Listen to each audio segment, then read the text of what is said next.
record this meeting, so for people who miss it. So we will record another one tomorrow, but let me record this one. So we have university students, we have younger pre-college teens, or maybe even pre-teen participants. But then we also have a fairly large group every semester of people whom we call professionals. And so those would be people who may be older and sometimes much older.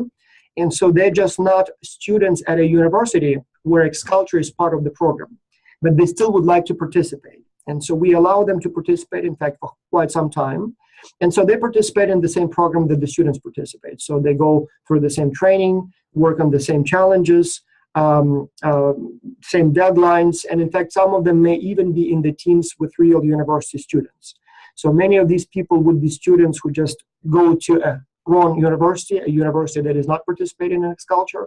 Or sometimes those are people who would like to gain more experience. We've had people who are managers, who have jobs, but they would like to get a better job. And they feel if they had the experience of working in an international team, they would have a better chance of getting that job that they want, and so they would like to participate. So we will obviously, as I said, keep all of them separate by the age group. So if you're 12 years old, you will be in a team with other 12-year-olds. If you are 25-year-olds, you will be in a team with adults and stuff like that. Now, one of the big concerns we have is whether or not everybody is ready to participate in a global virtual team or work in a global virtual team. By the way, do you know the definition? Do you know what a global virtual team is? Can anyone try to define it? Can anyone tell me what a global virtual team is? Anyone? Adve, you seem very smart. Maybe you know. What is a global virtual team? Unmute your microphone, tell us. I think it's like maybe where a lot of people are all around the world. They right. be in one team and they're given a specific project to do together. Very good. So Adve gets a big gold star. So, but yes, you are correct. So a team, we know what a team is. Global, that means that every member is all around the globe, right? International in different countries. And virtual means that you don't meet face-to-face, you meet online, just like what we have now. So it's not quite the same when we all sat in the same room. We have to communicate using Skype and Google Docs and Dropbox and maybe other tools of communication. And so, yes, that's exactly the idea. But the problem is, or the challenge is, that it is still a team. And so let's say, for example, we have a team here. How many people do we have? We have about 10 people here, or 12 people. Let's say we are a team, and we depend on each other, and we expect everyone to contribute equally to the team. But what if somebody, for example, I don't know, is not serious enough, maybe does not speak the language, or perhaps is not prepared enough, and so that person stops working? Obviously, that is a problem for everyone, because we were counting on 12 people to work on the project, and then somebody just got busy at work, in school, maybe, I don't know, had some other issues in life, and so stopped working. So in that case, everybody suffers. It's bad for the team. So what we would like to do is to make sure that only those people who are very, very serious, very, very motivated, only they can participate in the project. And so what we do here is, before you are placed in global virtual teams, we will have 4 weeks of training. And so during that training, we will teach you all kinds of things that you need to know in order to be an effective team member. We will teach you how to use all kinds of communication tools, like, for example, how to use Skype, how to use Zoom, how to use Basecamp, how to use email, maybe some don't know, how to create a, let's say, for example, a closed Facebook group, or a WhatsApp group, or a Viber group, how to use Google Docs, how to use Dropbox, how to use Doodle, all those tools. You don't have to use all of them. You may use some of them, but you need to know that they exist, and you need to know how to use them in case your team decides to work with them. And so the idea is that during the training, we will teach you some things that you need to know, but even more importantly, during those 4 weeks, there will be a test at the end of every week. And so the purpose of that test is, one, to see if you have the skills, if you have the knowledge, but so also to look at whether or not you have the discipline to stay on the task for an extended period of time. I have no doubt, I mean, I guarantee you that out of these people who applied, many will not survive the theory training. And so what will happen is, many people applied, and then they think, oh, that's such a great program. It's for university students, but I can participate too, so let me try. And so they apply. But then, you know, after 1 week, they, I don't know, maybe get bored, or maybe have something else going on, or maybe want to play some video games, or maybe, I don't know, just have some busy times at, you know, school. And they think, you know what, maybe this project is not important. It's so much work, and all those people from all around the world, they speak with funny accents, and they sometimes don't understand what I'm saying. So maybe I should drop out. And so we don't want people like that, because, you know, we only want people who will stick around for the whole duration of the project, who will be committed to their team, who will, even when they're not happy sometimes, which can happen, they will still work hard, and they will still deliver and meet the expectations of their teams. And so those 4 weeks, the training that we will have, as I said, we will test your knowledge. We will give you the training. We will make sure that you can understand it, you can train. But at the same time, if somebody is not serious, if somebody is not committed enough, if somebody is not motivated enough, we will kick out that person. So if the person misses the test, or if the person fails the test, we will give them another chance. But if they miss again, we will say, sorry, you're probably not serious enough. You're not prepared enough. And so only those people who pass all 4 tests will be placed on teams. Because you don't want to have someone on the team who is not skilled enough, who is not dedicated enough, who is not disciplined enough to be in this project.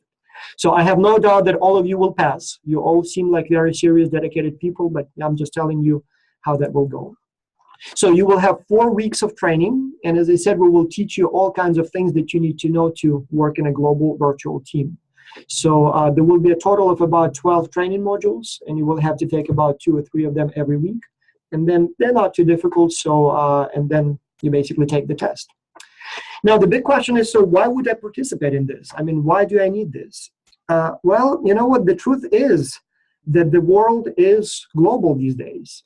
Has anyone had a job before?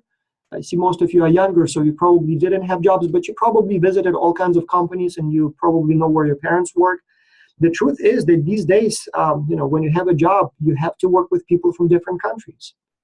There may be some people who came to your country and just work for your company, so they're from somewhere else, immigrants.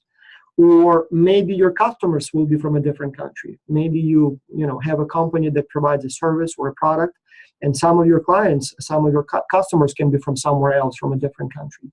Or maybe you're making these wonderful, let's say, for example, cell phones, but some of the components come from a different country. So maybe you buy batteries from Japan, and maybe screens from China, and maybe the program is written in India or in the United States, and you have to work with those suppliers. And so it becomes very, very important to be able to work with people from other cultures. You have to know how to deal with other cultures. You have to know how to collaborate online. And if you do, there will be many companies that will want you to work for them, because the need for people who can work across cultures is growing very, very fast. Today, we need more people than we needed yesterday. Tomorrow, we will need even more people who can work across cultures than we need today. And so the project like Xculture will allow you to at least gain some experience in cross-cultural collaboration. Obviously, you will not become an expert. You will not become a guru, I guess, but you will know something. You will know what to expect. You will have completed a project with people from 3, 4, 5 different countries. You will know how to use those online collaboration tools. You will know what kind of challenges you can face, and you will know how to deal with them. So you will be much more prepared than most people. So when the time comes for you to apply, for example, to a good private school, or maybe you will be applying to a university, everybody will be the same. Everybody will have the same resume. It says the same things. But only you will be able to say, and you know what? In addition to good grades in school, in addition to all the things that students do, I also completed a real project for a real international company. And I worked with 5 or 6 people from different countries. And we had to deal with the time zone differences, with cultural differences. Everybody spoke a different language, a different accent. Everybody had different culture. But we still came together, we worked hard, and we completed that project. And so the people who will be looking at your application will say, oh, this one is different. This one has done something nobody has done. We want him. And so hopefully you will be admitted to a good school, or maybe given a good job, or maybe you will get a stipend to attend that university. So we'll see it. So this will give you some experience that nobody has. Very, very important. So some of the people here may be teachers, and let me talk a little bit about how people come to Xculture, to the Xculture Academy. So there are two main ways, or maybe even three, because one is a little different from the other two.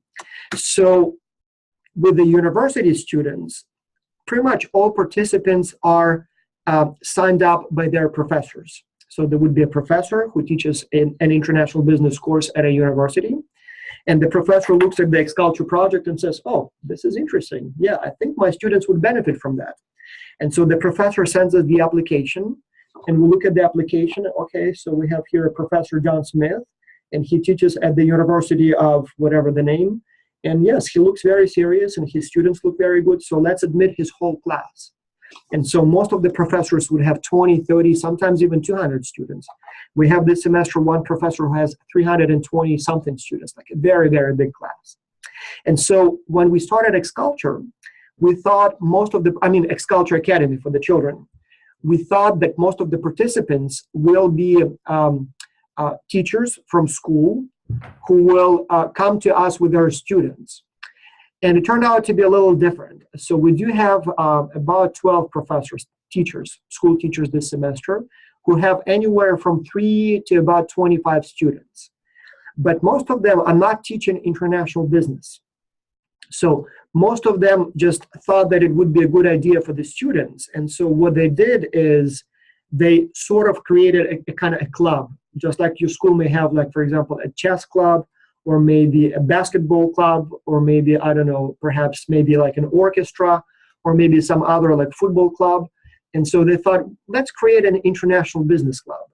So most of the professors, they literally just said, we're going to have this little club or class, and if you would like to participate, just let us know. And so they would have children from all kinds of grades, from all kinds of ages, and they would be participating under that professor's teacher's supervision. Then another thing that we didn't expect that happened is a lot of parents came to us and said, you know what, there is no teacher at my school who wants to participate in this project with the children, but can my child sign up directly? So I will be the parent instructor, so I will help the child, and so the child will just participate on his or her own. And we thought, well, oh, sure. And so we have many parents who brought their children, and so they participate basically individually. So that's fine too. And so we have many of them. In fact, some of them are here today from what I see. And then a third type, something we completely didn't expect and actually happened a few times. We had a few parents, parents who signed up their children, like one child. So for example, there would be this man who is, 40 years old, and he has a child who is 12 years old. And so he signs up his child, but then he thinks, oh, you know what? It would be much more fun if my son had a few other kids from my town participating in the project with him. And so the parent went and talked to his friends and maybe neighbors and maybe other parents at school, and they came to us and said, the school doesn't want to do it because for them it's too difficult, but I would like to join as a group. So I will supervise this group, and there are, let's say, 10 other kids. And so I will be like a parent instructor. I'm not a teacher, but I will help them, and other parents will help them. So we will sort of have a group of children as if they're one class, and they will also participate in the project. And so obviously all of them will be on different teams. So all of them will be in a different international team. But still, it's good to have them as a group here in our town, whatever the name of the town.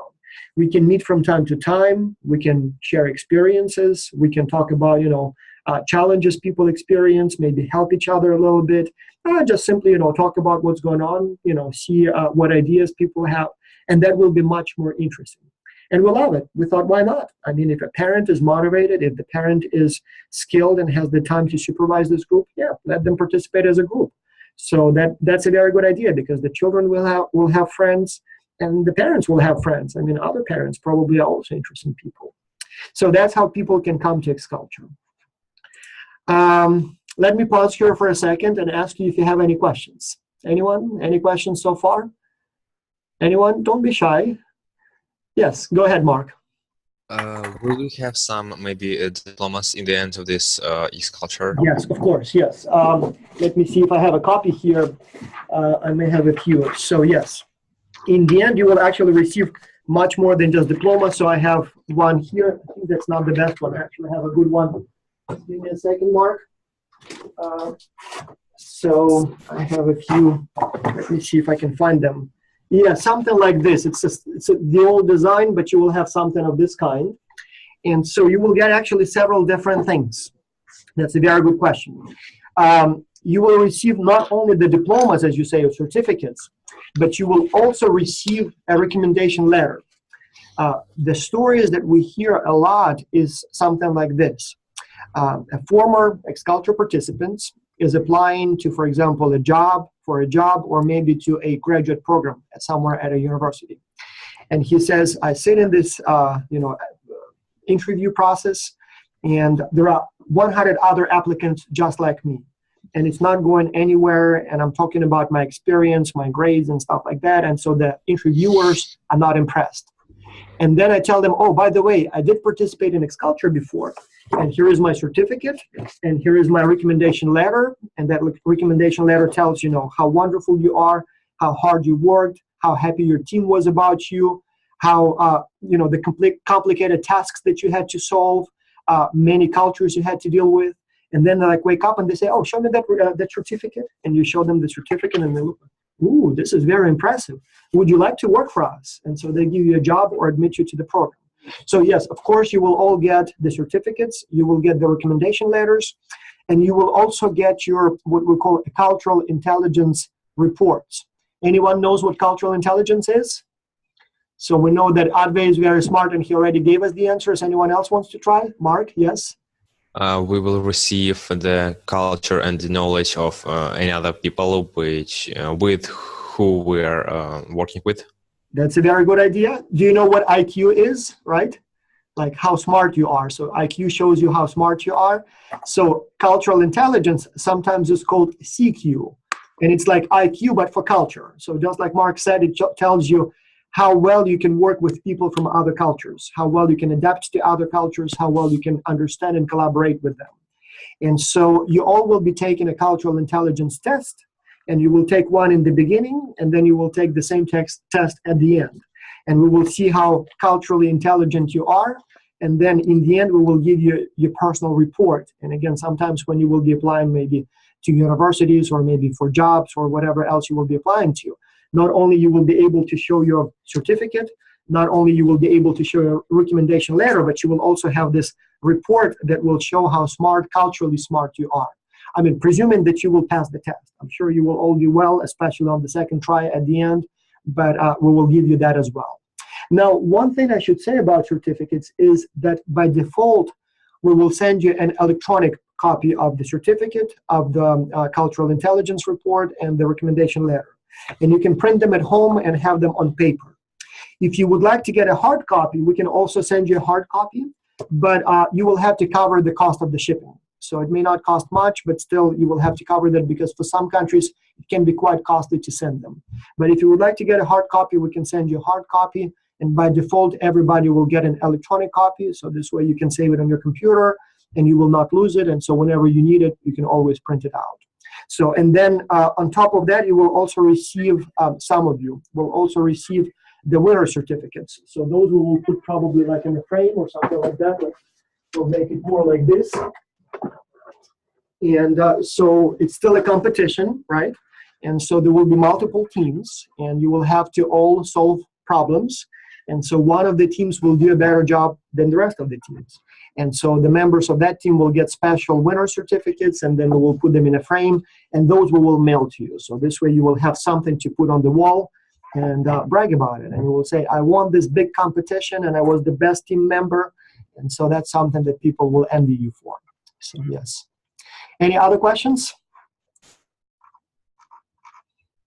Mark? Okay, well, Mark has a lot of questions. Yeah, see, Ukrainians have a lot of questions. Yes, please go ahead. I can use it in the economical university, this diploma. And if I'm going to the maybe engineering university, can I use this diploma there? Well, so the certificates we give are basically telling that you have completed a business project in an international team. And so in the recommendation letter, it will say that we will describe what you've done, you know, what kind of tasks you've completed. And so it will recommend you for anything where you have to work in a team, and anything where you have to solve complex problems working with other people. And so, yes, the task will be a little bit more about business. So it's a little bit more about business. But the truth is that everybody has to work in teams. Like, for example, look at the, I don't know, space engineers, civil engineers, people who design cars, people who design phones. I mean, like, for example, in this phone, we have components from, I don't even know how many countries. I will not be surprised if the components here came from like 30, 40 different countries. And most of them were designed by international teams. So even if you would like to be an engineer, I guarantee you, you will have to work with people from all around the world, with other engineers, maybe with mathematicians, maybe with, I don't know, biologists or chemists, but you will have to work with people from different countries. And so, yes, we mainly teach you how to do business, but at the same time, we teach you how to work in an international team, which could be a very valuable experience for engineers too, because as I said, you will have to do a lot of projects in teams. And so I think that will help too. I mean, as I said, we primarily deal or focus on economics and business and marketing, you know, things like that, finance. But the skills that you acquire in the process, they will be equally applicable in any field of study. Engineering, chemistry, social sciences definitely will be useful here. Any other questions? All right. Oh, yes. Advay, yes. Go ahead, please. So, suppose I am going for a secondary school and I have the certificate with me. So in what basis would they make me special than other students, or other people who are enrolling with me? So yes, a very good question. So let me kind of go through, it seems like a simple questions, but I will give you kind of a bigger answer. So for you, Advay, remind me again, how old are you? 12. 12, right. Okay, wonderful. So we have quite a few actually applicants in that age group. In fact, we thought most of the applicants will be like 16, 17, but surprisingly, we have more who are like 12, 13. And so what we will do, again, we will first ask you to go through this theoretical training, and you will have to read all kinds of things and maybe watch some videos and then take some tests. And then hopefully, I have no doubt, you will pass the test, and there will be a few other kids who will also pass the test. And then we will form a team. So we would like to be that team, probably 5 or 6 people, maybe 7, depending on how many we have. And so you all will be roughly the same age. So most of you will be 12 years old. Maybe somebody will be 13. Maybe somebody will be 11. But it will not be more than plus or minus 1 year. And so on the day one of the project, you will receive the names and the contacts of your other team members. And so we will ask you to contact them as soon as possible, first by email. And then you will be allowed to use any communication tools you want. So you will get the names. Let's say there will be 6 names, and there will be, like, let's say, John Smith from the United States, and maybe there will be, I don't know, Ivan Klimenko from Ukraine, and maybe there will be somebody else from, I don't know, Germany, and maybe somebody from Japan, and somebody from Kenya. And so you will contact them by email first and say, hi, my name is Advay, I'm 12 years old, I go to this school, this is what I like, and that's what they will tell you as well. And so you will work together as that team on the project. So you will have a client, and we will have a few meetings with those clients, and you will learn about their company, and they have some problems, and they will ask for your help. And so you will guys work for 1 semester, basically for 4 months, trying to solve that problem. I mean, not 4 months, 8 weeks for 2 months. And you will try to solve that problem for that company. And then at the end of this project, you will present your report. So you will write a report, and you will send it to the company, and they will read it. And hopefully they will like it. Maybe there will be even some ideas there that they will decide to implement. And so in the end, you will get your certificate and everything, and that will make you guys very special because nobody has that kind of experience. And so you will hopefully become friends, and hopefully you will like each other, and maybe even stay in touch afterwards. Maybe even one day you will visit each other. In fact, I will talk in a few minutes. We will have the X-Culture Symposium. And so some of you will be invited to that symposium. So the next one will be in Italy, and then the one after that will be in the United States. And maybe you will meet your classmates in, face-to-face. So you will even meet them and talk to them. And maybe you will even meet your clients of the company that worked for you. And so that's basically how it will go. Does that answer your question, or did you mean something slightly different? Thank you. Yes. All right. Okay. Okay, let me talk a little bit about the challenges that we have.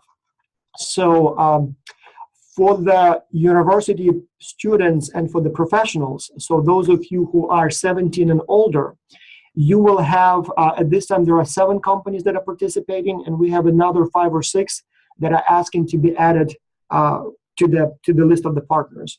We may take 1 or maybe 2 more. So, but in any case, there will be about 7, maybe 8 companies total, and they all have very complicated challenges and all kinds of things that they need your help with. And just to give you an example, for example, there is this one company that makes raincoats. So it makes things like like this coat here, and so they would like your help with designing a marketing strategy for selling those products all around the world. And so it's fairly complicated and probably a little too complex for children. But for the older people, obviously, for those of you who are 17, maybe even 16, you probably can come up with interesting ideas. You probably can help them identify a new promising market where they can sell the product. You can recommend what the price should be. You can recommend how they can advertise the product, what kind of advertisement they can use, where, what the slogan should be, all kinds of questions that they have. For children, we have at this time 2 companies that we selected for this semester, and 2 are very, very cool companies. One of them is called InnoSpark, and it makes toys. But it makes toys that are not little toys. Do you have any toys here? Yeah, so it makes toys that are not something like, like a small transformer robot like this one. They make big toys. They make toys like for schools and daycares. Like they make this big, gigantic table that has a touch screen, and they call it a play table, and you can play on that table at like a big tablet, basically, So they make these wonderful big educational toys, developmental toys for kids to develop. And so they need your help with the following. 1, they would like to know what else they can make to educate children. So what other educational toys they can make. So they will show you what toys they already make, and will ask you, can we maybe improve them in some way? Can you think of new toy designs? But then also they will ask you, okay, now that you know what toys we have, help us basically design a marketing strategy for those toys. Like, for example, what should we say to the parents or to the principals of the schools and teachers to make them want to buy our toys? How would you present it? What would you tell them? Would you advertise on TV, or maybe would you place some ads on Facebook? And so you will try to help them with designing the toys and then marketing those toys. And then another challenge is even more interesting. I really wish I had a chance to participate in that myself. There is this country called Finland, right? And Finland, everybody believes that Finland has the best education system. So the children from Finland score the best, the highest on all those international tests. And so everybody wants to send their kids to a school in Finland, but not everyone can. And so we have this company called Finnish Schools International. And so what that company does, it opens private schools all around the world that are designed to be basically identical to the schools in Finland. And they even take teachers from Finland and send them to all those different countries. And so the teachers from Finland will teach children in all kinds of different countries, in Ukraine, perhaps in Mexico, maybe in the United States, and so on and so on. And so they use the Finnish system, so the same system that people use in Finland, but they're trying to design the best school possible. And so what they will ask you is to design the school of your dreams. They will say, if you could go to any school you want, if you could build your own school, how would you design that school? What would that school be like? So what kind of courses would you teach? How would you teach them? How would you select the teachers? How would you select the students?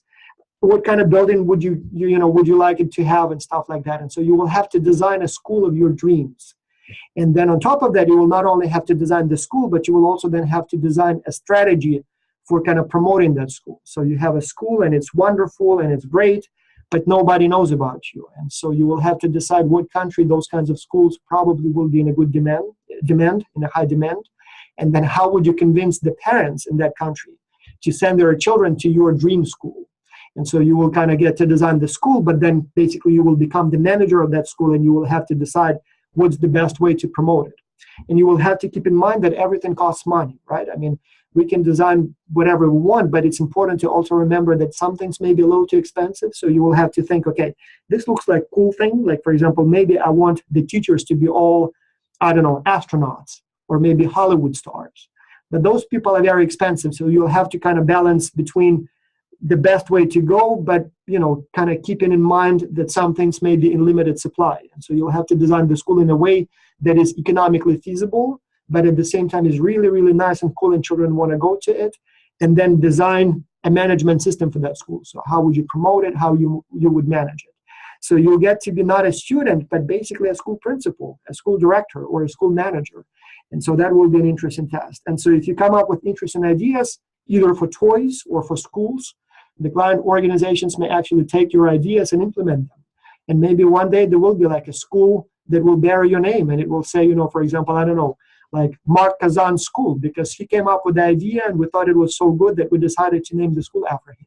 Or maybe it would be, I don't know, Advay Jain School. Or maybe the same thing with the toy. Maybe they will have a new toy and they will call it, I don't know, Casey toy or whatever.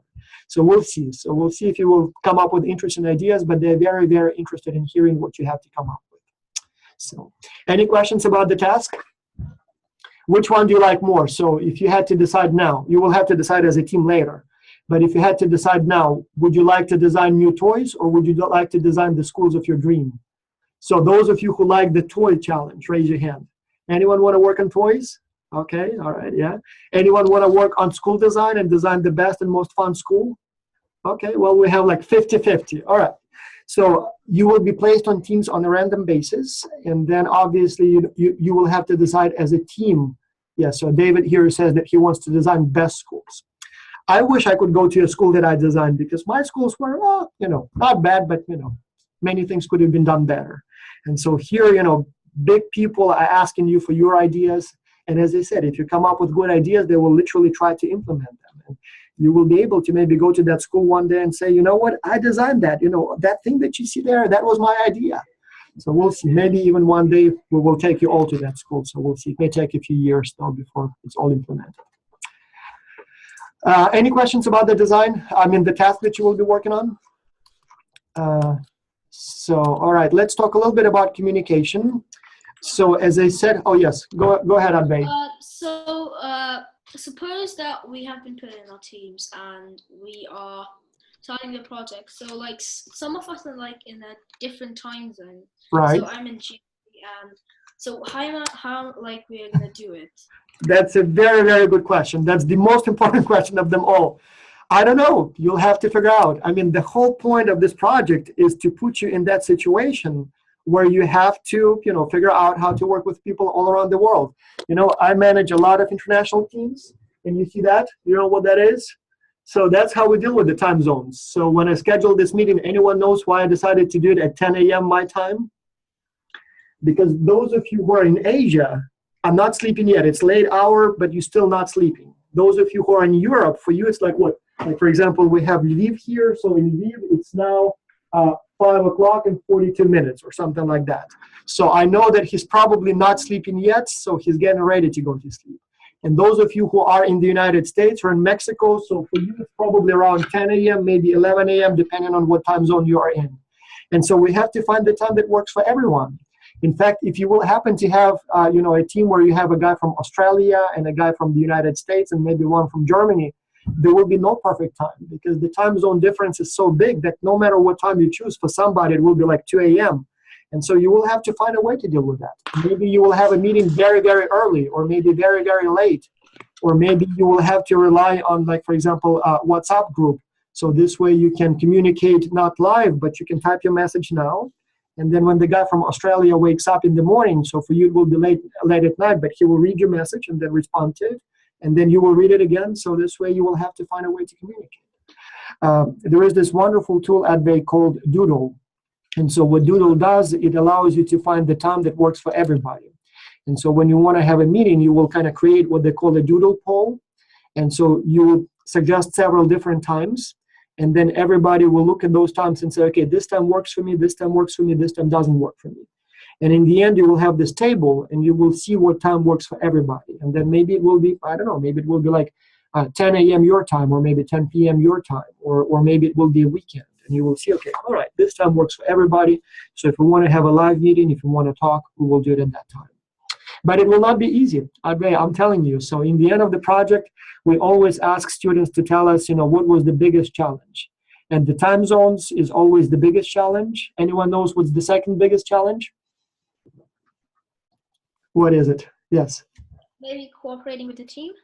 Right, so cultural differences that kind of make cooperation difficult. Because, you know, like, for example, I grew up in Ukraine. I left Ukraine when I was 16, and then I lived in Germany for a while, and then I lived in Canada for a long time, and then in Texas here in the United States, and then now in North Carolina. And all those people are different. You know, you think that they are all like this, and then you start working with them, and you find out that those Ukrainians are very strange, very strange. Or maybe those people from Mexico are very strange. And so the way you work with people from your own country may not all of a sudden work. Because, you know, for example, like I sometimes teach the course in my same course in Colombia. Colombia, that's a country in Latin America, kind of close to the equator. And so here in the United States, when we, for example, say that let's meet at 10 a.m., you know that everybody will show up at 10 a.m. In Mexico, when we say let's meet at 10 a.m., people will show up sometime between 10 and 11. And you have to be ready for that. And it's cool. I really like that culture better because everybody's relaxed and much more, you know, fun. So in the United States, everybody like business, business, business. But in Mexico, oh, let's dance a little bit and maybe let's, you know, have some fun. But you have to get used to that. And so that's exactly what this project will teach you. And so you will know what to expect. You will know how different people, you know, have different values and different ways of doing things. And so next time when you have to work with people from a different country, you will know better. Any other questions? All right, communication then. So as I said, we will teach you how to use all kinds of communication tools, but it is up to your team to decide how you will communicate. Some teams use email only, and that's it. Probably not the best idea, but it's perfectly fine if that's what you want to do. Most teams will try to have Skype or Google Hangouts from time to time. Like maybe once a week you will all get on the phone. Maybe not all of you, maybe somebody will not be able to join, but most of you will be able to join. And so you'll have, you know, a conversation like we have now. And then most teams will also use Google Docs or Dropbox. Those are the tools where you can open the same file from kind of what they call from the cloud.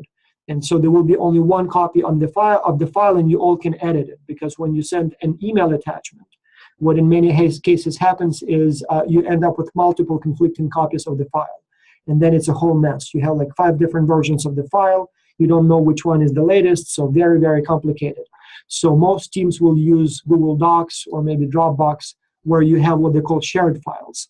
So everybody has access to the same files, and if you open it, you make some changes, you save the file, everybody sees the same changes that you made. And so that's much more efficient. So we'll teach you how to use those. And some groups will probably create like a group in either Viber or WhatsApp, or maybe in Facebook, or maybe Basecamp or Slack or Trello. And so those are special programs specifically for discussion and collaboration. Some of them are very simple, like WhatsApp. It's basically just for messaging and calling from time to time and maybe sharing some documents. Some are much more advanced if you want to give a try to like Basecamp or Trello. So that's more like a project management system. But they're very, very useful when you have people all around the world. And so I may ask about how do we deal with the time zone differences. So some of those tools that we will teach you how to use, they're very useful here, because you will be able to collaborate without having to meet face-to-face. So you make a comment, you edit the document, and everybody sees it right away.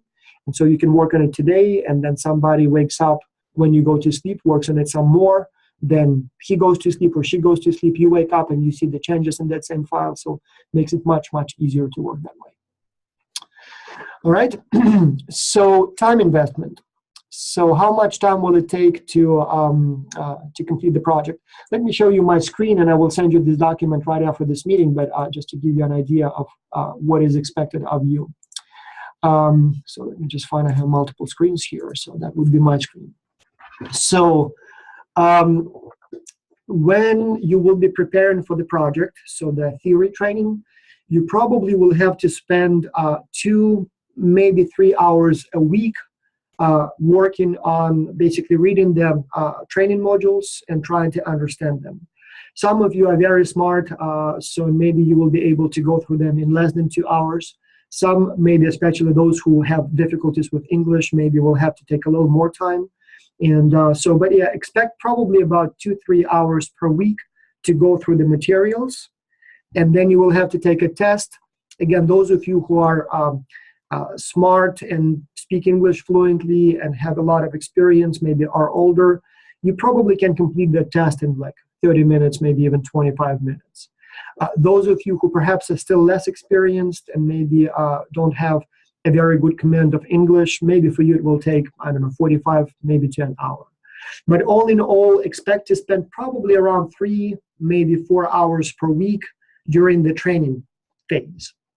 Then when you will be placed in teams, this will be really different for different teams.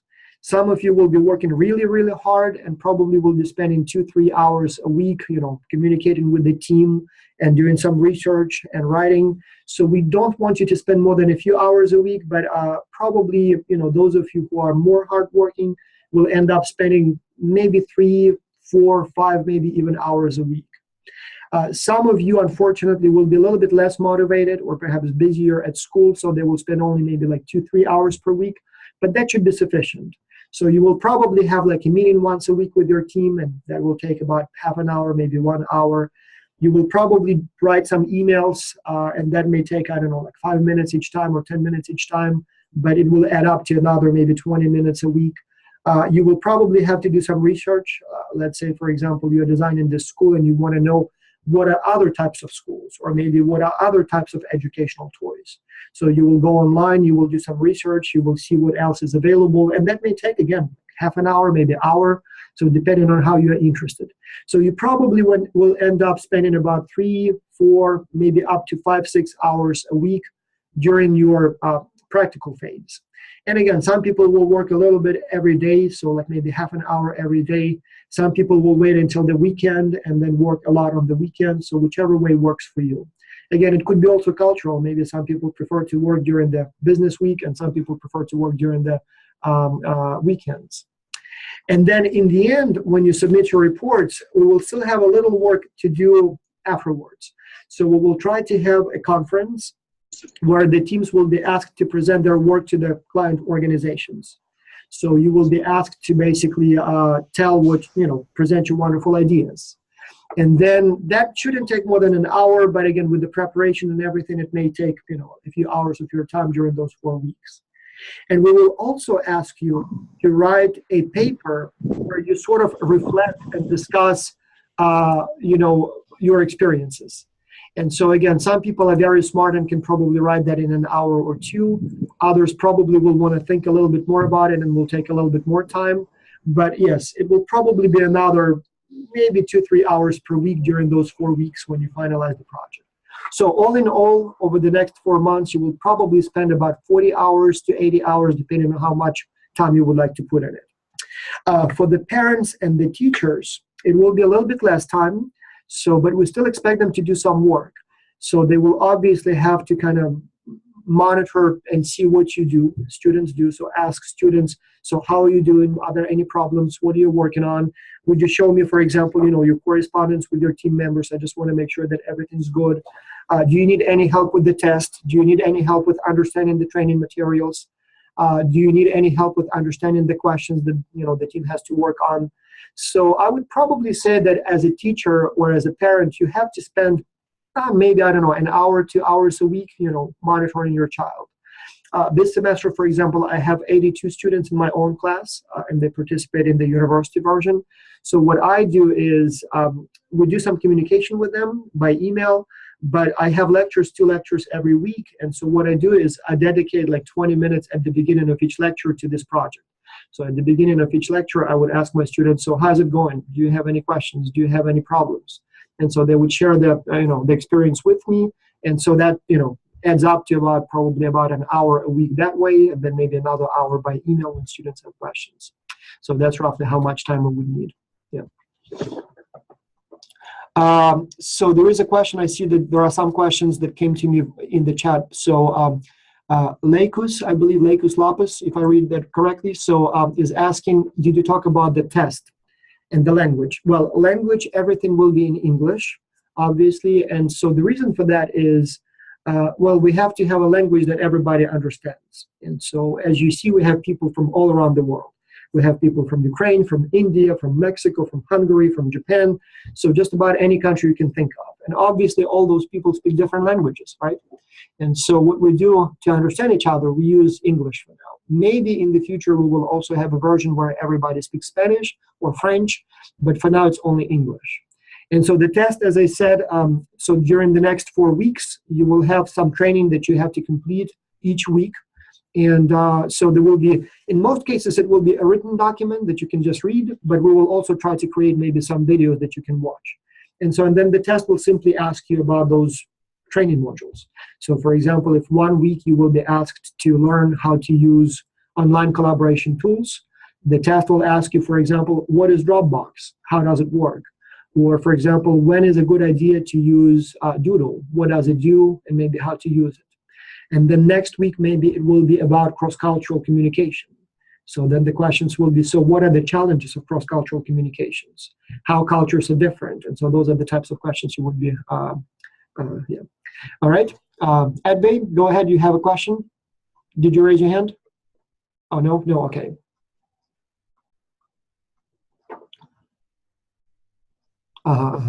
Yes, and Mitchell, thank you so much. Mitchell saw a typo in the document, and I really appreciate that he corrected it. So as you can tell, English is not my first language, and I do make mistakes. So if you see errors, please do let me know, and I will fix them right away. Remember, I told you we are partners here, right? So I'm not your boss, I'm your partner.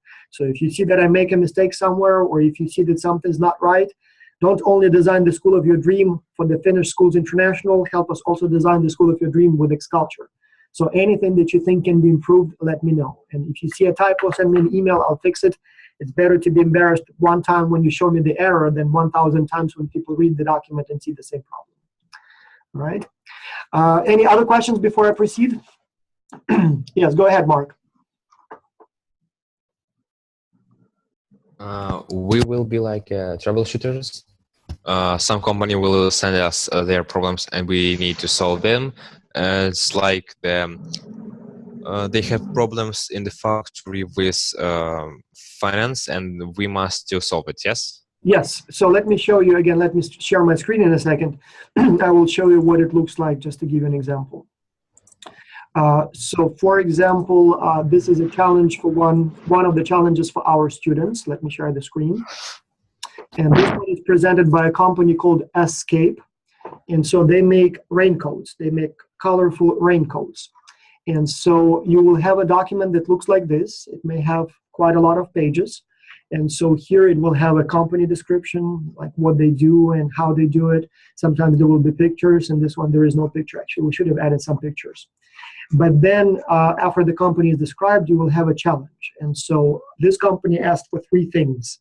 They want you, and so you, Mark, look older, so you actually may be allowed to work on those more complicated challenges. So how old are you, Mark, by the way? 15. 15, okay, yeah. You are right in that category where you can either work on the kind of adult challenge or you can stay with the kids challenge. So we'll probably give you a choice. But let's say your team chose this challenge. So they will have to, analyze the competition. So you basically will have to discuss or design, do your research and see who else makes raincoats. Then you will have to think, well, what country can we sell those raincoats in? And you probably want to go to a country where it rains a lot. So you probably don't want to go to a country where it's very dry. You probably want to go to one where it rains all the time. And then they will want your help with marketing. So they will ask you, so how would we advertise the products? Would we place ads on TV? Would we place them through Facebook or maybe some other channels or maybe in newspapers? What should be the message? And you will tell them, oh, maybe the slogan should be, I don't know, with Escape, you will never get wet or something like that. I don't know. And then they will even ask you to design like a brochure, so like a flyer that you can distribute or maybe post online for people, to see and want to buy that company. And then they will even ask about some management issues. Like, for example, they will ask you about the logistics. So how do you ship those products, those raincoats to that country? Let's say you believe that a good way or place to sell those raincoats would be the United Kingdom, right? In England, it rains all the time. People probably want to have raincoats. But then the question is, how do you ship it there? Would you ship it by air or by maybe big containers by the by the sea, by ships? Or maybe would you go by train? And so you will have to think of the best way to ship it, and you will have to discuss, what's the fastest, the cheapest, and the most reliable way to do it. And so in addition to the challenge that I just showed you, we will have 2 webinars with the managers of the companies. So we will have one at the beginning of the project, so once you are placed on teams, and you will be able to ask all kinds of questions. So you will see the CEO, Chief Executive Officer, or the company owner, or the manager, like the top manager of the company, and they will tell you about the company, and they will tell you what they do and how they do it, and they will explain what kind of help they need. And then you will be able to ask questions, and you say, okay, well, tell me a little bit more about this, or tell me a little bit more about that. And so they will answer all your questions, and then you will start working on the challenge. And then in the middle of the project, we will have another meeting, another webinar. And at that time, you will still be able to ask more questions, but also you will be able to present basically the ideas you have so far. You will say, okay, so far we think that, for example, England, the United Kingdom, is the best country to sell raincoats. And we think that the price should be this and this. And we think that you should advertise, I don't know, through, for example, Facebook ads or place ads on YouTube, because people don't watch TV anymore. They just, use the internet. And we think that the flyer or the ad should look like this. And then the manager of the company will look at that and will say, oh, this is very interesting. Yes, I would like to hear more about this. Or maybe they will say, well, this stuff is perhaps not so interesting. So maybe, I tried it, it didn't work so well. Maybe you can, change this a little bit. And so you will have a few more weeks, and you will use that time to use the feedback and try to, improve the ideas and basically, finalize the project. And then in the end, when we will have the final presentation, again, you will present your ideas to the company, and they will read it and then provide some feedback as well. And they will say, oh, this is so good, this is so wonderful, we want to do it right away. Or maybe they will say, well, this team, they, some interesting ideas, but maybe some things could have been done better. So I don't know, but hopefully they will be happy. More questions? We have many more people here. Maybe we should do a quick round. We have questions in the chat. Yeah. So let me see what questions we have here. Hi, I'm Michael. Nice to meet you, Michael. Yes, Michael, please go ahead. Ask a question. Oh, Mike is so kind. Yes. Go ahead, Michael, please. Michael, we cannot hear you for some reason. So your microphone may not be activated. I wonder, on the bottom of the screen, you have a choice of different microphones. So there is a slight chance that it may be using our own microphone. No sound. Maybe you can type your question, Michael, and I will answer it that way. Yes, and thank you so much, Mitchell, for helping me with that. Yes. Any other questions?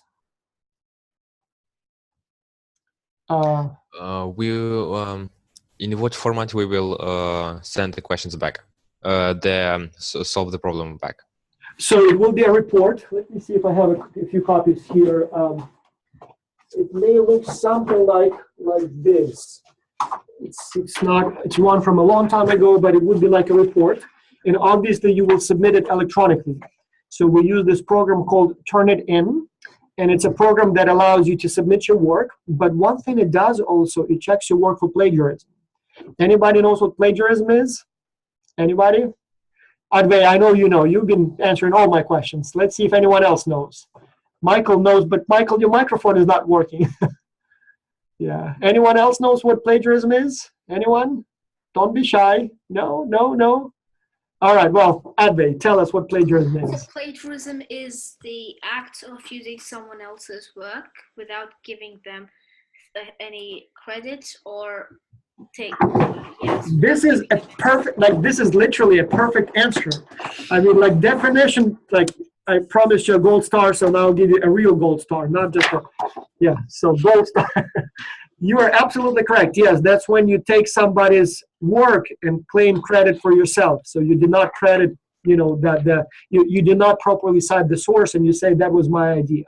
And so what Turnitin does, when you submit your report, it automatically checks it for plagiarism. And so if you go to Wikipedia article and copy and paste something into your file, it will flag it right away, and we will know, oh, somebody actually copied and pasted without proper reference. And so in that case, you will be in trouble. But I know you will not do that, so no worries. And we will have a whole training module on plagiarism, so you know what it is and why it is bad and how to do it right, so how to cite sources. So, but yes, you will submit your work through Turnitin, and we will download the files and then send them to several professors who will read them and evaluate them and will give you feedback. but also then to the companies, to your client organizations, to the managers of those companies, and they will read them as well. And they'll probably print them before reading them, but maybe somebody will read them on tablet and so on. And then when everything's done, when the project is completed, we will actually share all those reports with everybody, so that you can see what other teams did and maybe learn from it and maybe build upon it and maybe even come up with better ideas in the future. Any other questions? All right, let me see what I have else, because we are almost out of time. So yes, a couple words on performance appraisal. So we will try to track your performance very carefully, very closely. And this is what we will be measuring. So we would like to know basically who is doing well and maybe who is struggling, maybe who needs help. And so during the first 4 weeks, we will measure, we will have those theory tests. You will have to take them online, and they will be basically, just like the tests that you take in school. You read a training module, you learn something new, and then you take a test. It will not be too difficult, but again, it will require some understanding, some knowledge, and some learning. Then when the project starts, every week you will have what we call a progress survey. So there will be, you will get an email with a link, and you will click on that link, and it will open a test or a survey, and it will ask you for a few things. First, it will ask you how you're doing, how is your team doing, and you will have to basically provide it in your own words, explain it in your own words. You will say, everything seems fine, but we have this problem, for example, or maybe one of the team members is not actively participating, or maybe, I don't know, whatever other, we ran into some difficulties, and this is what's going on here. And so if you have some difficulties, we will try to help you, and if everything's going fine, we will be happy.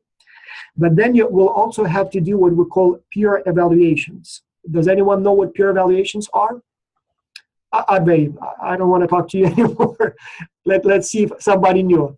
Lopez, can you maybe help us? Peer evaluations, anyone? I know Michael probably knows, but his microphone is still not working, so... all right, so yeah. So peer evaluations, that's when your peers evaluate you and you evaluate your peers. Basically, team members evaluate team members. So there will be 5 or 6 of you on the team, and basically you will have to evaluate each other's performance every single week. So the questions would be like, for example, you will see all 6 names or 5 names or whatever the size of your team, and the question will be, so have you communicated with everyone? And you will say, okay, I communicated with Mark, I communicated with Michael, I communicated with Advay, but I have not communicated with John. And then we will know that John is in trouble because he's not communicating with you. Or the question will be, the next question will be, so how would you evaluate the effort? How hard each team member works on the project, is working on the project. And you will say, okay, Michael works very hard, and Advay works very hard, and David works very hard, and then Casey works very hard. But then again, John is not working very hard, for example. And so we will know, okay, something's going on with John. He's not communicating with his team. He's not working hard. And then the next question will be, for example, how friendly those people are. And everybody tells me, Michael is very friendly, very collegial, very nice. And Advay is very friendly and very collegial and very nice. And Svetlana is very friendly and collegial and nice and, nice person. But that guy, John, he's always fighting. He's always, absent. And so that's when we will know that there is a problem with John. And so we'll call John and ask him, John, what is going on? And he will tell us, oh, I'm sorry, I didn't know. I mean, that's, so I will be better next week.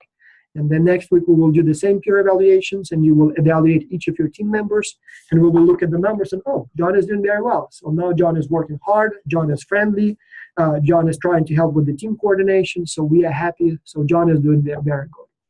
So, and then finally, in the weekly progress surveys, we will ask you to submit a draft of what you, as a team, have produced so far. And so you will tell, well, so far we have only 1 page, and this is what we have. And we will look at it and we'll say, okay, yeah, 1 page, not bad. For the first week or first 2 weeks, it's good. Good ideas. Yeah, it seems like your team is doing well. Or maybe you will send us only like 2 lines of text, and we'll think, it's been like 4 weeks, and they wrote only 2 lines of text, and it's not even an interesting idea. So in that case, we will try to help you do a better job. So we'll contact you. We'll ask you if you need any help, any clarification. So we'll try to provide some coaching, and so that by the end of the project, you have a nice, strong report. So every week, the deadline will be Sunday, midnight. And so this way you can complete the survey anytime. You can do it on Thursday or Friday or Saturday or Sunday. But on Monday morning, we will download the data. And so we want to hear from you by Monday morning. So each week you will have a progress survey, and each week we will look at the data in the morning on Monday, and we will say, okay, everybody's doing fine, they're making good progress, we see some interesting ideas, everything's good. Or if there is a problem, then we will try to reach out to you and see what's going on and how we can help. All right. Now, Michael, let me get to your question. The criteria for grouping besides age. Excellent question, Michael. In fact, in the handbook that I will send to you later today, we have a whole section of that. Very, very good question.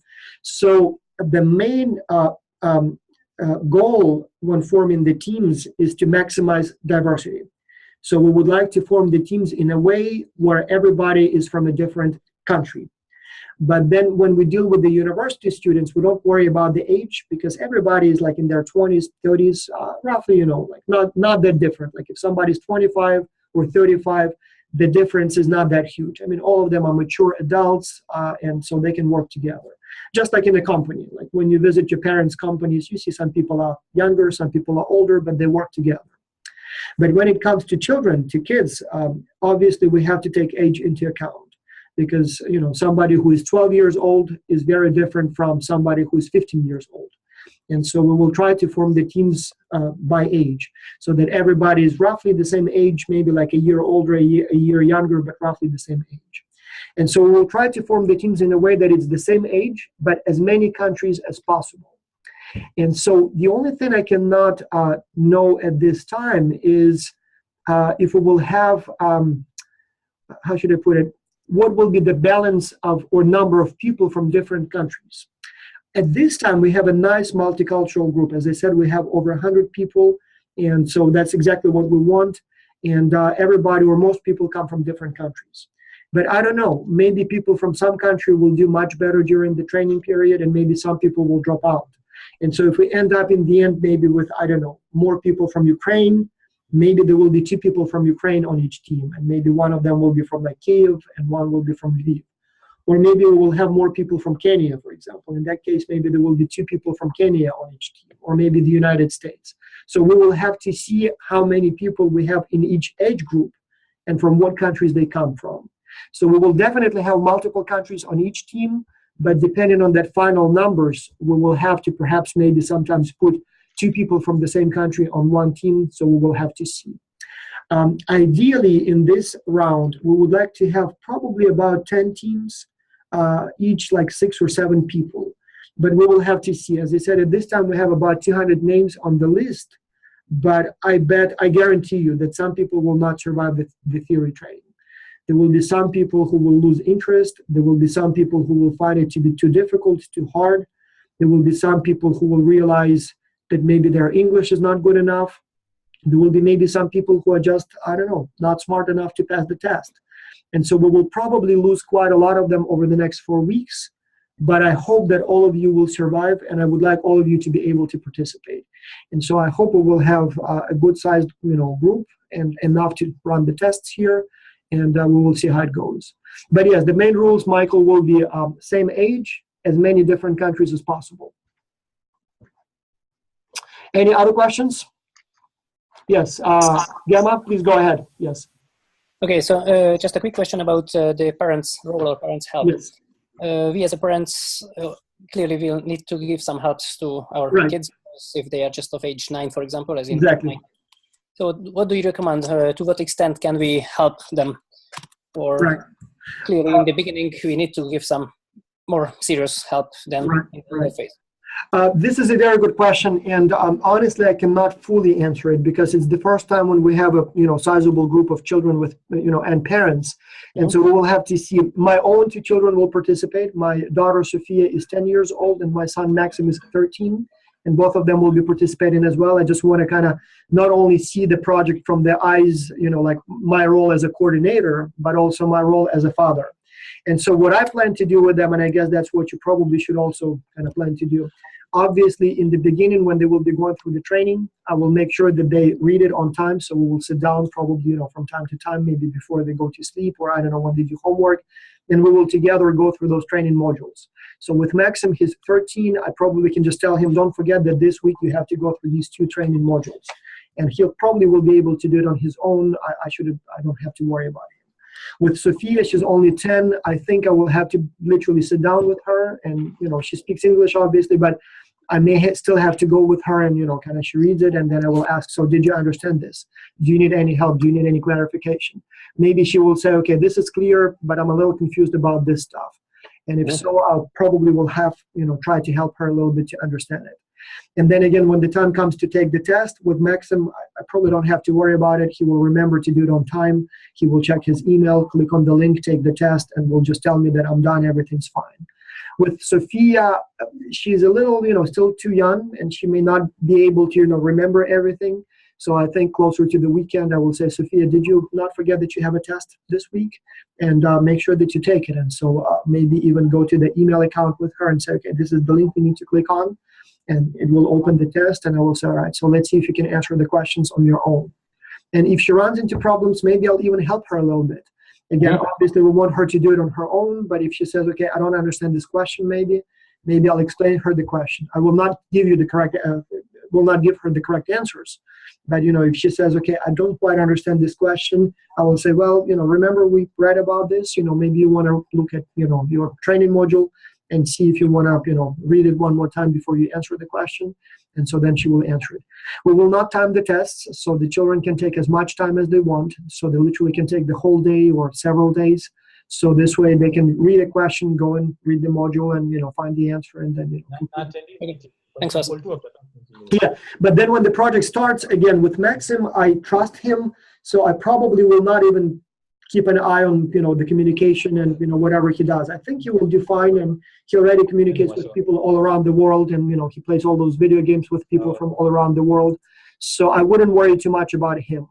But with Sophia, I think I will be probably tracking all the correspondence, all the emails she gets and all the, if her team creates some sort of like a WhatsApp group, I think I will keep an eye on that just to make sure that everything's fine, that, there are no bullies there, that there is no, no funny business going on. And so just to be sure, so I will not intervene, but if needed, I may need to help her a little bit and just want to make sure that everything's going fine. Same thing when it comes to the research. Again, with Maxim, I may give him some ideas, like, okay, if you need to do this research, maybe this website will help, or maybe this keyword will help.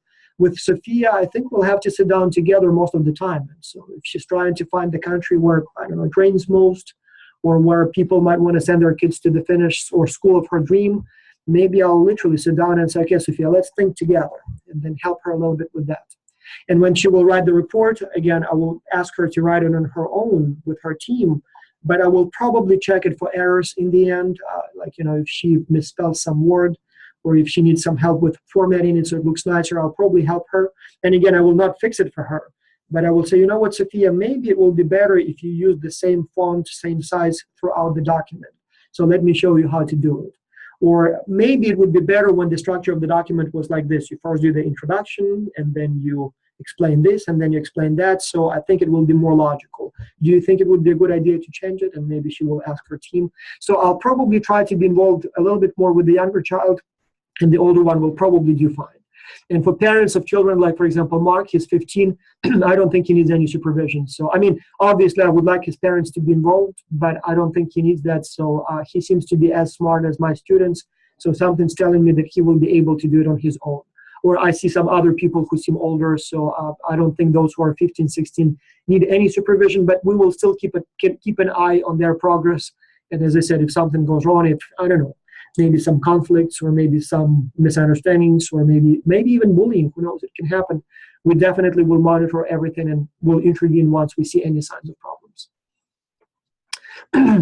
All right, so I think I'm pretty much done with all of the things that I wanted to talk about. If you have any other questions, please go ahead. One question about Maria. Yes, go ahead. Who has a question? Mitchell? Oh, sorry. Maria asked if she gets in trouble, could she send in the task later? That's a good question. What would you say, Mitchell? What would be your answer? On the personal side, it's not too big of a deal, but you're really working on it as a team, If you can't send in your work, it really affects your team more so than us. we really had to communicate with them saying, I have something like family issues that came up. Would you be able to take over for me for this week? And, you could really make up for them later next week. So, maybe like, thanks for like helping me out last week. I can do a little bit more work this week and you can work things out. It's not an individual basis. So that's why you have to work with your team so much. And, you're sending work as a team to complete the task. Yeah. I completely agree. I completely agree. Exactly. So it's all about teamwork. So if you're busy one week, which can be, maybe you have, exams at your own school, or maybe you have to go and visit some relatives somewhere and you will not have access to the internet. It happens all the time. Or maybe even, hopefully not, but maybe you get sick sometimes. So you just tell your team, guys, I will be busy. I will not be able to deliver this week. Maybe I'll do a little bit more work next week. So it's all about teamwork. It's all about communication. So as I said, it's not so much even about the ideas that you will come up with, but about working on this as a team and trying to manage it as a team project. Any other questions? Yes, Adbey, go ahead, please. And then Lakers, I hope I pronounced it correctly. So Adbey, go ahead.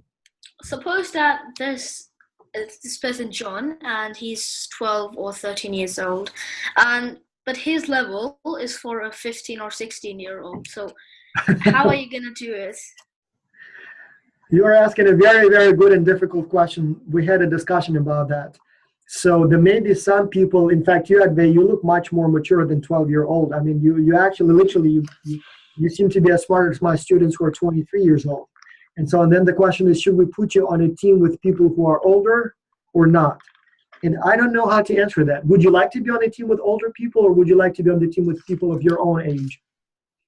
I would like to be people who are like with the same intelligence or something like that. I'm not even sure about that.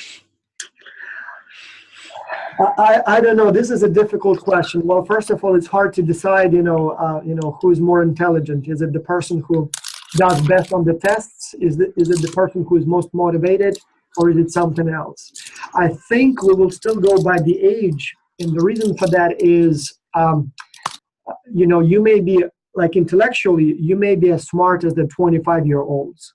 But I think it may still be a bad policy to mix, young children with older, teenagers, just because, they may have different interests. So you may be smart when it comes to writing stuff. But as I said, it still may lead to some tension. Like, for example, let's say my children are very smart. So they are not, but let's say they were. And so let's say Sophia is 10, but she's so smart, as a 17-year-old. I probably, as a parent, would be a little uncomfortable with her being on a team with like 16, 17-year-olds, even though she may be equally smart or maybe even smarter than they are. So I'll probably still put her on a team that is, other 10-year-olds, maybe 11-year-olds. And so this way she will be with the children of her own age. But that will be a good experience for her because, not everyone has to be smart. So maybe you will have some people in your team who may not be as clever, as smart, as creative as you are. In fact, when you will have a job, Adbey, I guarantee you may be the smartest guy. There will be some people who will not be as motivated, as dedicated, as smart, and you have to learn how to work with them.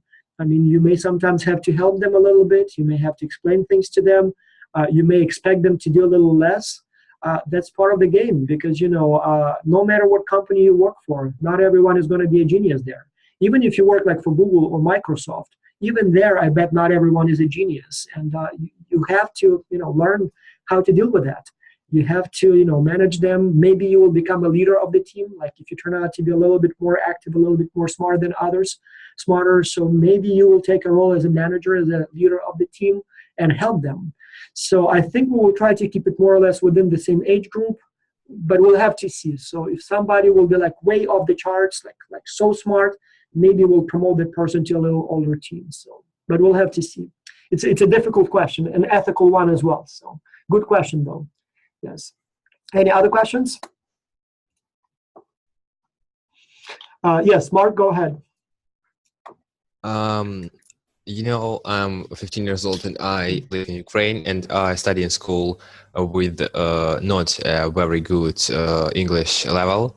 And have I a chance to be exiled if I wouldn't understand my team But I work hard. I work really hard, but I don't understand my team, and I don't know English at maybe level in what they talk. And can I be exiled? Well, that's a very good question. And so one of the reasons we have those 4 tests is specifically, among other things, to test whether or not people can comprehend English and can operate in English. So the training modules will be fairly complicated. I mean, we try to make them fun and interesting, but it's still a lot of text. It's still a lot of readings. It's still a lot of understanding. There will be also some video-based training modules where you have to watch a video. And so our hope is, or goal or intent of those tests is also to make sure that people, if they can understand, to make sure that only those people who can understand those materials and can provide answers on the tests are placed on the teams. I have no doubt that there will be some people, or there are some people in the group who applied, but who may not be fluent enough in English to complete the project in an international team. And so my hope is that they will also not be able to complete the tests. And if so, we will know that they're not ready, so we will just not place them on teams. But everyone who will be placed on the teams, at the very least, we know that they can read English, they can understand it, they can comprehend it from, listening, audio comprehension. So my hope is that nobody who is not ready will kind of go through all those tests somehow and will still be placed on the team.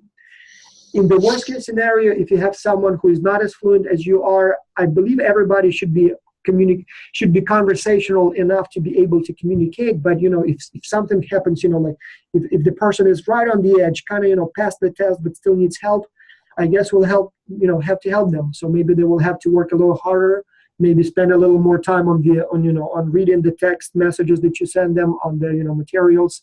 They will spend more time writing the texts, or writing the report.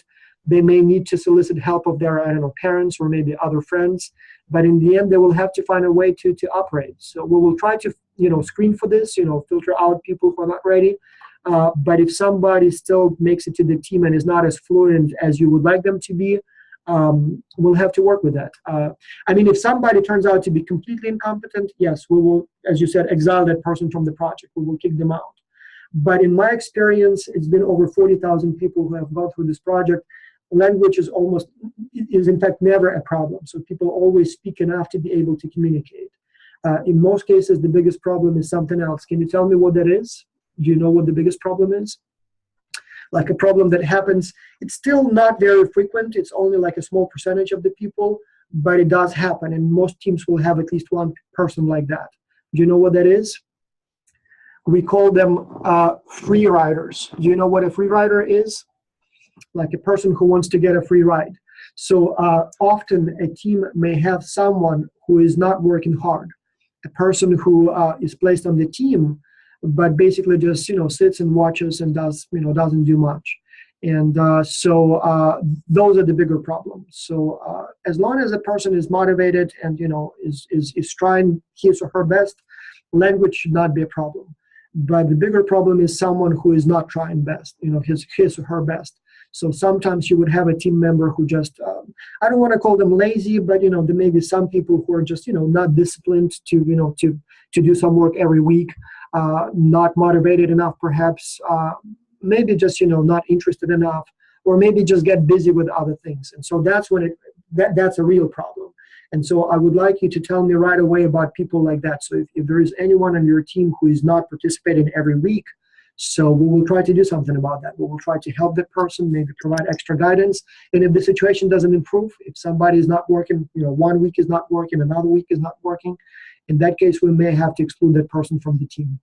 So it doesn't happen often, but it happens sometimes. And by the way, it's not because it happens all the time.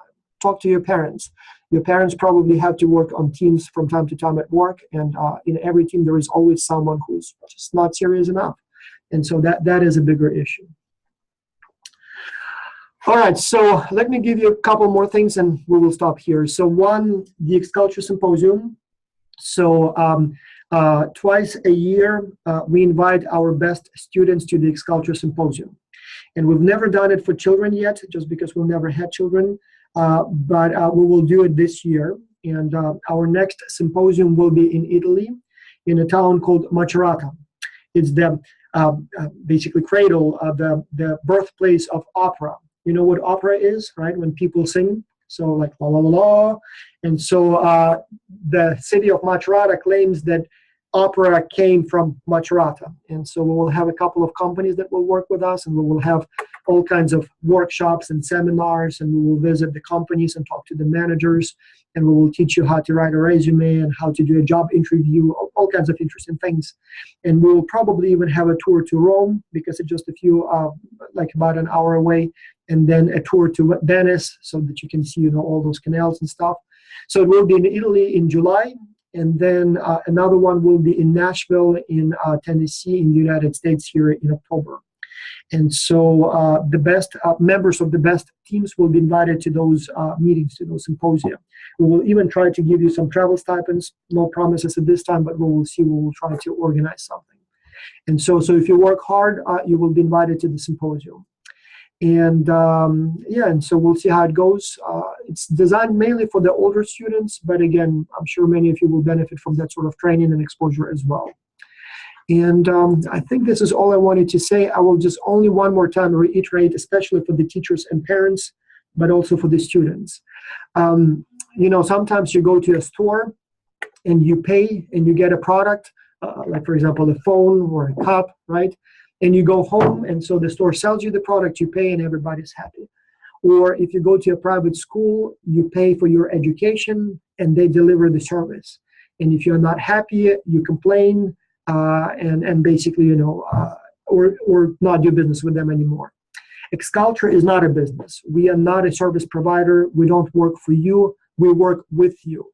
So it's a network, essentially, a partnership of professors, and up until now, professors, university professors, but now also school teachers, parents, and even students.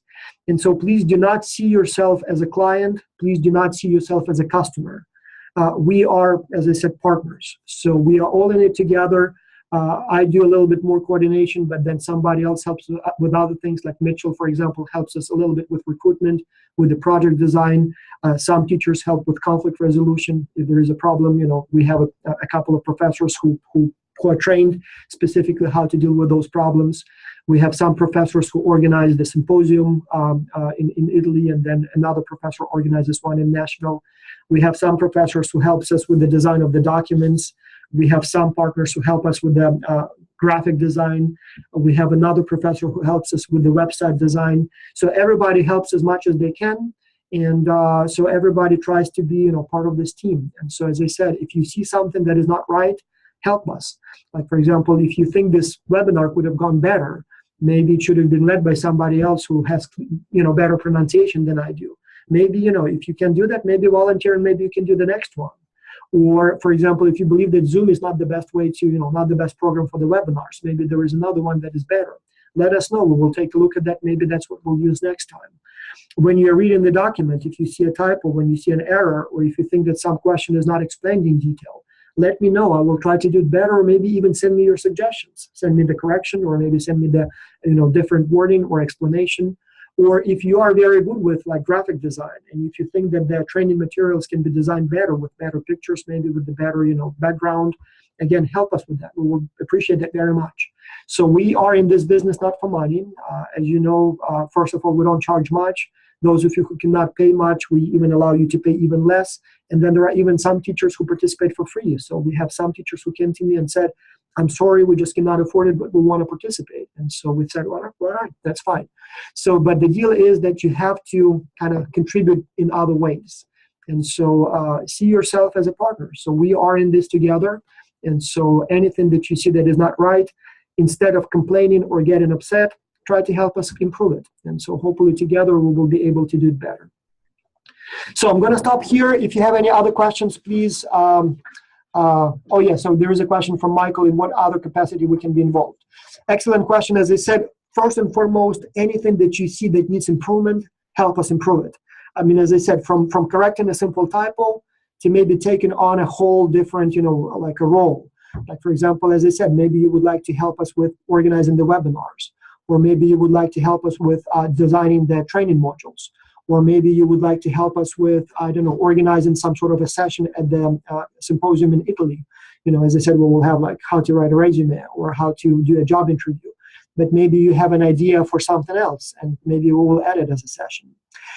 In the next semester, you will also be able to participate as coaches. So what that is the best students from the last semester can become coaches to the new generation of agriculture students. And they can basically now work as coaches, as managers, as mentors, but also share their wisdom with the new generation of the participants.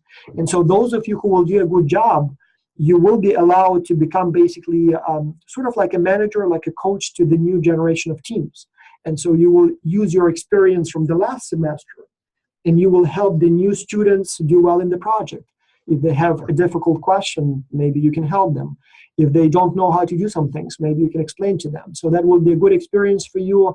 It's a little too early for you to worry about that. We will talk more about it at the end of the project, but we have this whole separate coaching program, and I don't see why not. For example, Adbey is only 12, but if he does well, maybe he can be like an older brother to the new generation of 12-year-olds, or maybe even 15-year-olds. Why not? So we'll see how it goes. Copy of lectures, yes, absolutely. So we will send you all the materials tomorrow. So tomorrow you will receive a package that will contain the handbook. It's a long and boring document, but it answers all of the questions. And so the reason we didn't send it earlier just because we're still working on it, but it will be ready by tomorrow.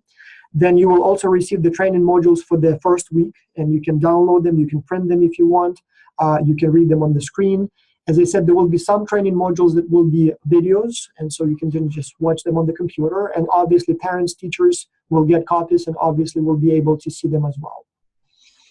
And yes, the recording of the webinar, yes, I'm recording this one and I will send it to everyone, and we will have another one tomorrow. Then remember you asked me about the time zones, so not everyone could attend today. And so I gave 2 different times, and so we'll have another one tomorrow. Maybe some people are busy on the weekend, or maybe some people are busy during the business week. So I will record both of them, and we'll obviously share them with everybody who could not attend live. So yes, so, and yes, Michael, exactly. So that's why we record everything, and it will be shared with everyone, and so people will have that information. We will try, so we don't do it with the professors, university professors. So we only have like a little orientation session, and then all the communication goes by email. But with Agriculture Academy, just because it's new, nobody quite knows what exactly is going to happen. So we will try to have webinars like this one every week. And so we'll try to keep them to about 1 hour. But we will provide you some sort of an update every week, and then you will be able to ask questions. And so hopefully this way we will have better communication. We will try to have them probably on the weekend, and each time maybe at a slightly different time. So this way that if somebody cannot do it at this time, they can join the next one next week. And obviously we will record them so those who cannot attend live can watch them later so if they want. All right, so I think we are done. Oh, it's been almost 2 hours. I can't believe it. I was trying to keep it to 1 hour, but yeah, a lot of questions. So let's stop here. Thank you so much, everyone. I wish you all had a chance to introduce yourselves. But it's so many people, and we had many coming and going. So hopefully we'll have more opportunities to become closer friends. And maybe, as I said, some will even meet each other at the symposium, or maybe even, I don't know, maybe you will be traveling to. Like, for example, when you travel to Ukraine, Lviv is a beautiful city, and now you will have a friend there, Mark. Or if you come to North Carolina, you can visit me perhaps. So, but we'll deal with that a little bit more later. All right, well, thank you so much, everyone. And yeah, goodbye, I guess. Or not goodbye. See you soon. All right, bye-bye.